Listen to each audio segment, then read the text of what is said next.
I studied music in Manchester in 1989, and I moved to London when I was 21, just to try and get some work. And I kind of started finding some pub gigs, and I did all sorts of things. I kind of did everything I could lay my hands on. And I studied at, is now called BIM, but back in the day in 91, it was Drum Tech. I was there for a year. That helped me sort of hone my skills, my click playing and stuff like that.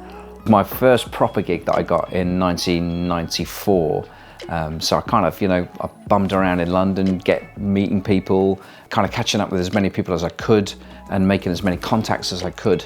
And eventually I got the call to audition for a Scottish band called Delamitri in 1994. Basically that audition really was actually mainly about, could I play to a click live? Because the drummer before me in that band didn't really, but didn't like playing to click. So they really needed a guy that, firstly, that wouldn't go to pieces in the studio if there was a red light was on and there's a click coming through his cans. And also someone that could maybe operate, play comfortably on a live show with a click too. One of the most important things, if you want to be a professional drummer, you have to, the click, there can't be an issue at all with playing to that. I was in that band for about 2.5, 3 years. I did a record with them, and then I moved on. I kind of, I did an album with those guys, and then I joined a very different band called Faithless, which were like a sort of house, they're still around, I think, Faithless. Maxi's the rapper stroke singer, and I went into that audition. I'd never heard of him actually, and it was an agent that said, "Oh, just go down and audition for this band." And I think what got me the gig was there's a lot of other guys that went down for it, and the music is house music, so it's very, very straight, simple playing. And I think most of the guys that went down to audition copied the machines that were on the record, and they played like machines, which is like, well, it sounds like the record but a bit louder.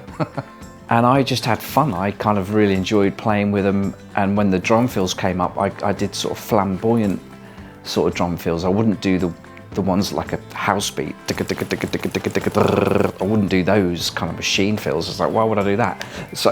So I kind of did more flamboyant sort of, Mitch Mitchell, weirdly, sort of rock and roll fills. And the rapper, Max, really, really enjoyed the energy that brought to the table. And yeah, I got the gig, amazingly. And I toured with them for about a year. I then joined a band called Squeeze.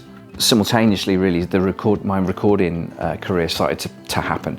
After Squeeze, I guess I had lots of different things started to happen. I started working with different artists, and the recording thing started to happen more and more. I'd have really interesting things start to come my way. I did the opening of the 2012 Olympics with Mike Oldfield. That was a really cool gig to do.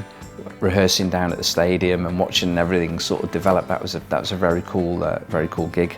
I toured with a girl called Natasha Bedingfield, and that musical director on that gig eventually moved on to Will Young, and we were both doing the Will Young gig together. David Tench, who ended up being the MD on The Voice UK, and when he got that job, he remembered me. We'd never really been out of contact, and he wanted me to bring my sort of poppy approach to the drums to the show. So that's a kind of classic example of, building a relationship.